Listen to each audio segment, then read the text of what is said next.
Masih ingat perkataan ini? 3 hari 3 malam untuk mempertahankan tesis ini.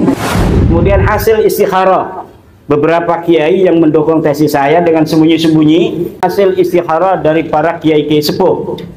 Kiai tidak boleh datang ke Banten.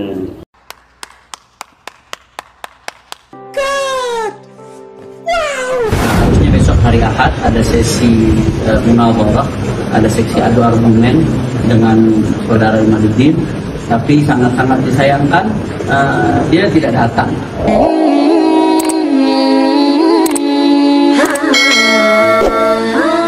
Kalau memang mau berdebat dan berdiskusi dengan saya, kalian aja jangan di Rabita Alawiyah, tetapi gunakan momentum di UIN Wali Songo itu. Jadi saya kira kalau memang betul untuk mencari kebenaran yang betul-betul untuk berdiskusi, dan saya kira kalau sekelas ormas, sekelas Rabita Alawiyah yang sudah ada Kemenkumhamnya, ya punya juga jaringan, ya itu bisalah untuk meminta kepada Menag misalnya Menteri Agama atau Menkumham atau Dinas Pendidikan, Kementerian Pendidikan untuk memfasilitasi diskusi nasab ini dengan santai, dengan ilmiah, dengan berbasis kajian. Assalamualaikum warahmatullahi ta'ala wabarakatuh.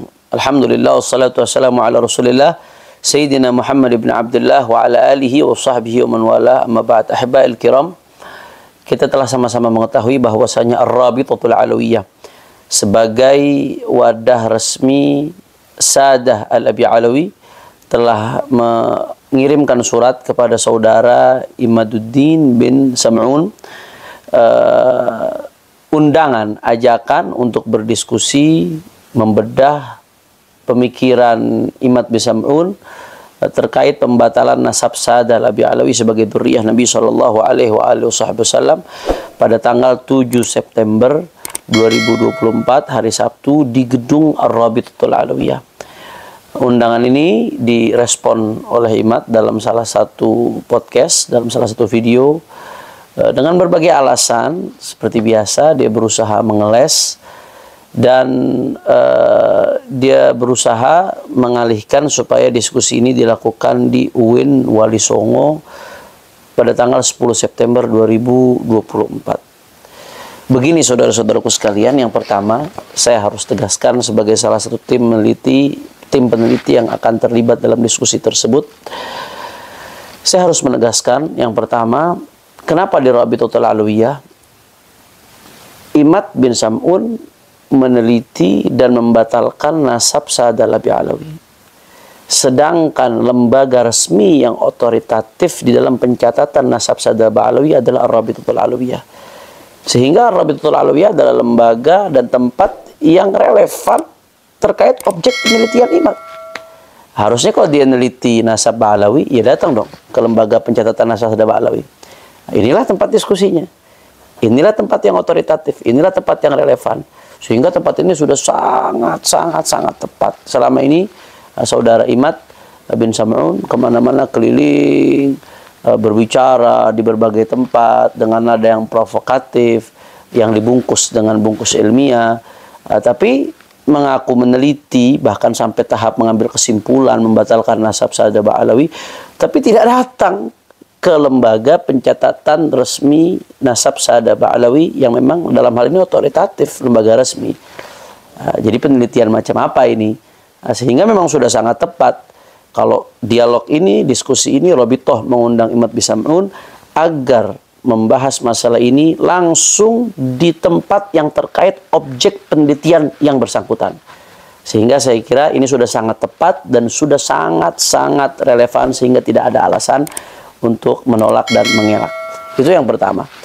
Kemudian yang kedua, terkait diskusi di kampus. Ya, kampus memang lembaga akademik, tapi bicara soal ilmiah ini relatif tergantung disiplin ilmu apa yang dibicarakan. Saya kasih analogi yang sederhana. ITB ini kampus besar di Indonesia yang luar biasa kontribusinya terhadap bangsa. Tapi kalau bicara penelitian syariah di ITB, ya nggak ilmiah dong, nggak relevan, bukan tempatnya. Itu analogi saja. Padahal ITB kampus besar. Begitu juga saya kira UIN Wali Songo, ini kampus luar biasa, Universitas Islam Negeri. Tapi ini yang kita bahas ilmu nasab. Objek penelitiannya tentang nasab. Nasab ini punya disiplin ilmu tersendiri yang disebut ilmu nasab. Apakah di situ ada prodi ilmu nasab? Apakah ada profesor ilmu nasab? Ada nasabah?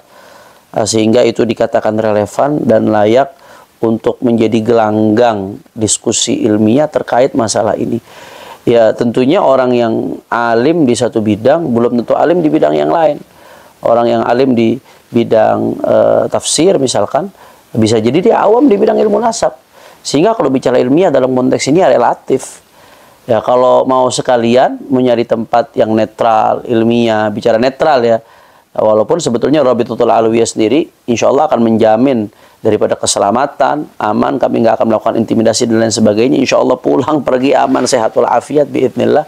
Tapi kalau mau bicara lebih jauh lagi terhadap lembaga ilmiah yang relevan dan kompeten dalam masalah ini, ya kalau mau silahkan sekalian di nakobah-nakobah internasional.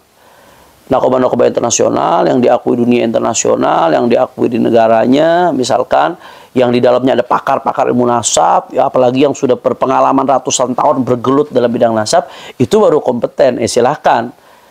Tapi kalau pertanyaan saya di UIN Wali Songo, apakah ada nasabah? Apakah ada profesor ilmu nasab misalkan? Apakah ada lembaga penelitian nasab di dalamnya? Walaupun ya dia lembaga akademik, punya kompetensi dalam bidang ilmu agama di berbagai disiplin ilmu lainnya, tapi spesifik pembahasan ini adalah bidang ilmu nasab, sehingga ilmiah itu sifatnya relatif, tergantung tempat di mana diskusi ini dijalankan, harus sesuai dengan disiplin keilmuan yang sedang kita bahas ini. Sehingga saya kira dalam konteks ini sudah sangat-sangat tepat kalau diskusi diadakan di Rabitatul Alawiyah, karena selama ini yang bersangkutan selalu menantang Rabitatul Alawiyah setiap diajak bicara, selalu menantang Rabitatul Alawiyah setiap diajak diskusi, inginnya dengan Rabitatul Alawiyah. Nah, sekarang Rabito yang mengundang, Rabito saat ini yang mengundang, sehingga nggak ada alasan lagi untuk mengelak dan menghindar, dan ini sudah sangat-sangat relevan karena inilah tempat otoritatif yang berkaitan dengan objek yang sedang diteliti, yaitu nasab Ba'alawi. Nah, kemudian sedikit saja terakhir, ada yang bertanya kenapa kok harus mengundang beberapa tokoh seperti Bang Haji Roma Irama misalkan. Karena pertanyaan jawabannya simpel, sederhana. Bang Haji Roma Irama sebagai salah satu tokoh bangsa, tokoh nasional yang menyatakan hakul yakin. Beliau sebagai penyanyi dangdut, raja dangdut, menyatakan hakul yakin Ba'alawi nasabnya terputus, bukan sebagai beliau, bukan Ba'alawi bukan dzurriyyah Nabi. Hakul yakin ini kan tingkat keyakinan yang paling tinggi, yang luar biasa. Seperti orang yang mengatakan api panas setelah merasakan panasnya terbakar, itu hakul yakin tuh. Merasakan api panas setelah merasakan panasnya terbakar. Berarti kan beliau punya pemahaman yang sangat mendalam dalam masalah ini, punya basis ilmu yang luar biasa kuat sehingga bisa mengatakan hakul yakin.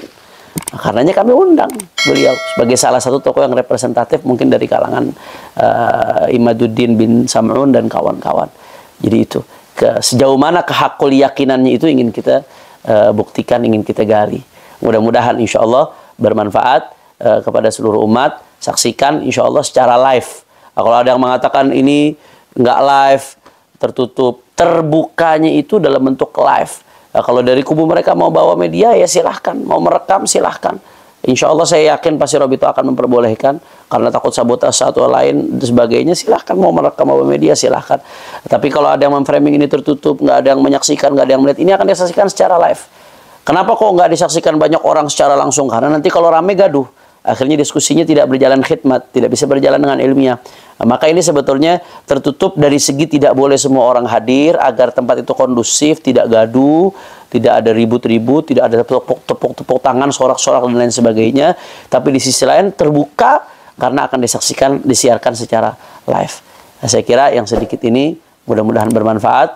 Insya Allah mudah-mudahan Allah persatukan umat Islam di Indonesia ini dalam ketaatan kepada Allah Subhanahu wa Ta'ala, dan mudah-mudahan Allah jauhkan bangsa ini dari mereka-mereka yang ingin memecah belah umat.